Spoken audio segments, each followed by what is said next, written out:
새로운 한 주도 우리 말씀으로 함께 시작할 수 있기를 원합니다. 다 함께 기도하심으로 6월 23일 월요일 매일 예배 시작하겠습니다.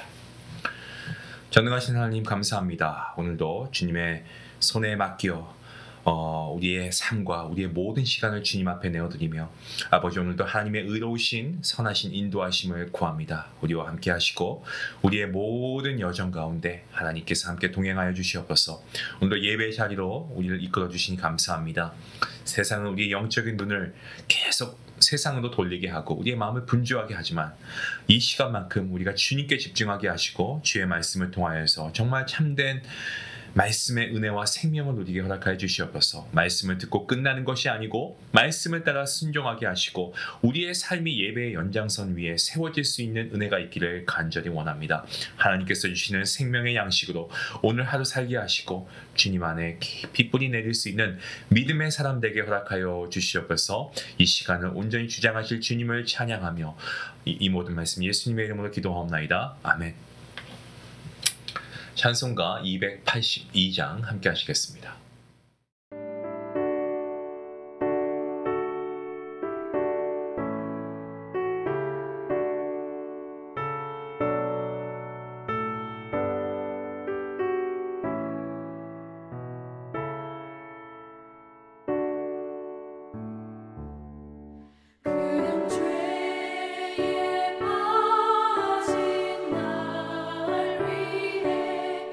주 보혈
함께 볼 말씀은 시편 78편 40절에서 55절까지의 말씀 되겠습니다. 좀 긴 말씀이지만 우리 평소처럼 함께 말씀을 읽도록 하겠습니다. 그들이 광야에서 그에게 반항하며 사막에서 그를 슬프시게 함이 몇 번인가. 그들이 돌이켜 하나님을 거듭거듭 시험하며 이스라엘의 거룩하신 이를 노엽게 하였도다. 그들이 그의 권능의 손을 기억하지 아니하며 대적에게서 그들을 구원하신 날도 기억하지 아니하였도다. 그때에 하나님이 애굽에서 그의 표적들을 소하늘에서 그의 징조들을 나타내사 그들의 강과 시내를 피로 변하여 그들로 마실 수 없게 하시며 쇠파리 떼를 그들에게 보내어 그들을 물게 하시고 개구리를 보내어 해하게 하셨으며 그들의 토사물을 황충에게 주셨고 그들이 수고한 것을 메뚜기에게 주셨으며 그들의 포도나무를 우박으로 그들의 뽕나무를 서리로 죽이셨으며 그들의 가축을 우박에 그들의 양떼를 번갯불에 넘기셨으며 그의 맹렬한 노여움과 진노와 분노와 고난 곧 재앙의 천사들을 그들에게 내려보내셨으며 그는 진노의 길을 닦으사 그들의 목숨이 죽음을 면하지 못하게 하시고 그들의 생명을 전염병에 붙이셨으며 애굽에서 모든 장자 곧 함의 장막에 있는 그들의 기력에 처음 것을 치셨으나 그가 자기 백성을 양같이 인도하여 내시고 광야에서 양떼같이 지도하셨도다. 그들을 안전히 인도하시니 그들은 두려움이 없었으나 그들의 원수는 바다에 빠졌도다. 그들을 그의 성수의 영역 곧 그의 오른손으로 만드신 산으로 인도하시고 또 나라를 그들의 앞에서 쫓아내시며 줄을 쳐서 그들의 소유를 분배하시고 이스라엘의 지파들이 그들의 장막에 살게 하셨도다. 아멘. 시편 78편은요. 하나님의 백성, 이스라엘 백성들이 어떻게 하나님의 은혜를 잊고 반복적으로 불순종했는가에 대해서 보여주고 있습니다. 특히 오늘 본문이죠. 40절부터 55절까지의 말씀은요. 이스라엘 백성들이 출애굽한 이후에 광야에서 하나님께 얼마나 반항하고 하나님께 그야말로 세상 말로 대들었는가. 그럼에도 불구하고 하나님께서 그들을 어떻게 인도하셨는가 이것을 대조적으로 보여주고 있는 말씀입니다. 이것은 과거 이스라엘의 역사를 통해서 오늘날 성도들이 하나님의 은혜를 잊지 않고 기억하고 살아가야 한다라는 것을 강하게 권면하고 있는 그러한 메시지입니다. 자, 이스라엘 백성들 하나님께서 애굽의 종살이에서 건져주신 은혜를 잊어버리고 있습니다. 거기에 대한 내용이 본문 40절부터 42절까지의 말씀이 나와 있죠. 계속해서 하나님께 반항합니다. 불순종합니다. 이 반항했다라고 하는 이 말씀은요. 단순한 불평이나 원망을 넘어서 하나님의 주권을 거부하는 큰 죄를 의미합니다. 어떠한 하나님이십니까? 하나님께서 친히 이스라엘 백성들을 구원하셨고요. 그리고 낮에는 구름기둥, 밤에는 불기둥으로 인도하신 분 하나님 아니십니까? 어디 그뿐입니까? 만나와 메추라기 정말 그들이 배고프지 않게 끼니 때마다 내려주셨습니다. 하지만 이스라엘 백성들 그 모든 구원의 사건을 완전히 망각해버리고 다시금 하나님의 뜻에 저항하고 있습니다. 이들의 영적 상태를 진단해보면 딱 한마디로 말씀드릴 수 있습니다. 마치 영적인 기억상실증에 걸린 것 같습니다. 하나님이 행하신 위대한 일들을 기억하지 못하고 눈앞에 펼쳐져 있는 불편함과 어떤 고난 이런 것들에만 집중하다 보니까 환경에만 딱 집중하고 있다 보니까 하나님의 성품과 하나님의 약속을 의심하고요. 심지어 이러한 하나님의 주권을 원망하고 있는 것을 보시기 바랍니다. 이것은 죄로 타락한 인간의 본성을 정말 과감하게 가감 없이 정말 여실히 보여주는 그러한 대목이라고 생각합니다. 우리가 고난 가운데 있을 때 하나님의 선하심을 잊고 하나님의 뜻을 의심하고 하나님의 주권을 우리가 믿지 않고 하나님을 향한 신뢰를 무너뜨린다라고 할 때 이것은요. 오늘날 우리에게도 이러한 모습이 있다라고 하면 이것은 정말 큰 죄이고 별반 이스라엘과 다른 것이 없다라는 것 우리가 한번 짚어봐야 할 것입니다.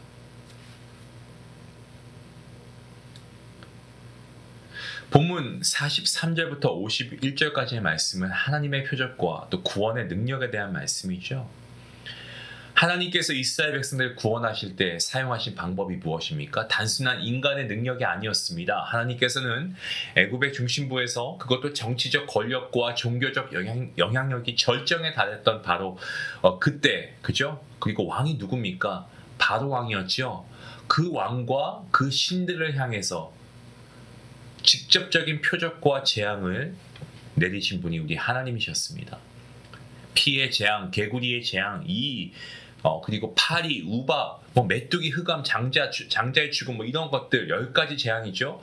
이런 모든 재앙은 어떻습니까? 애굽의 거짓 신들이 무능하다라는 것을 아주 과감하게 분명하게 보여준 것이었고요. 그리고 참된 주권자, 유일하신 참된 신은 누구시다? 바로 여호와 하나님 한 분이시다라는 것을 보여주는 강력한 그러한 계시였습니다.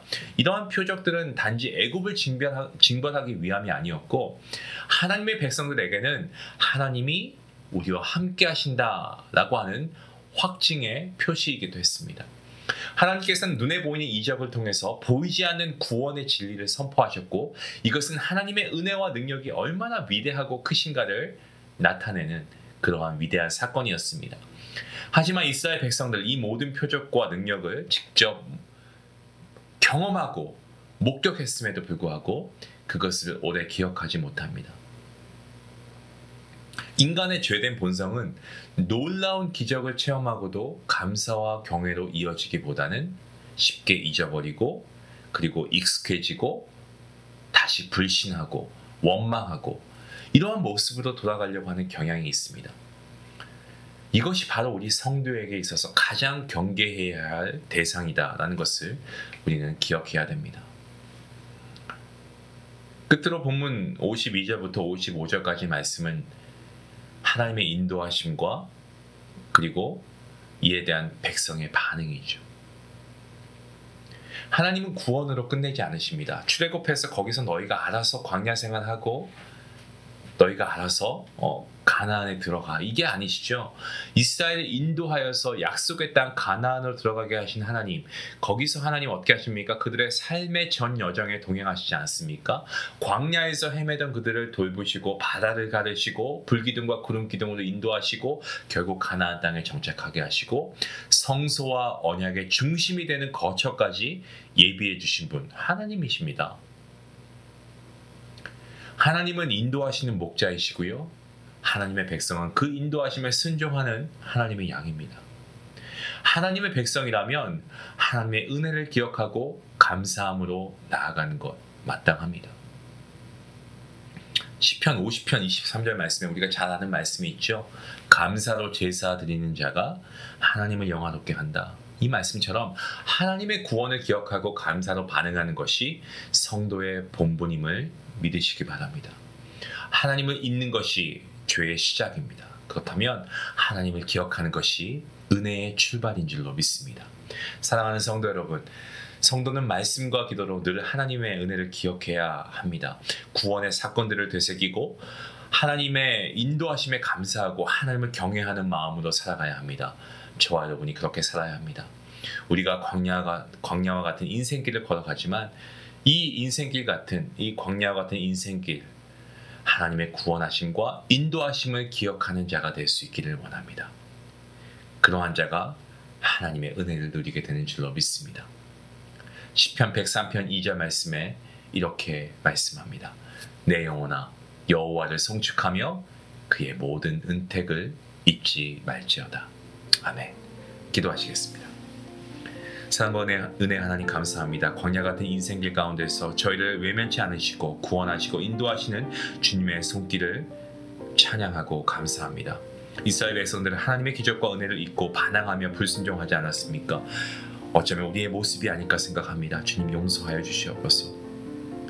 눈에 보이는 환경이 아니고 정말 주님의 구원하심을 우리가 바라보게 하시고 날마다 말씀과 기도로 아버지 주님을 기억하며 살아가게 허락하여 주시옵소서. 감사로 제사 드리는 자, 그러한 자가 내가 되게 하시고 주님의 말씀을 붙들고 저희의 삶이 감사의 제사가 날마다 이어지게 허락하여 주시옵소서. 오늘도 하나님의 은혜를 기억합니다. 감사함으로 살아갈 수 있도록 결단할 수 있는 우리 모든 중앙가족들 되게 허락하여 주시옵소서. 예수님의 이름으로 기도합니다. 아멘. 오늘 말씀 생각하시면서 하나님의 은혜를 기억하고 감사로 반응하는 여러분의 삶이 되었으면 좋겠습니다. 감사의 제사로 하나님을 영화롭게 하는 여러분의 삶이 될 수 있기를 바라며 우리 함께 기도하시겠습니다.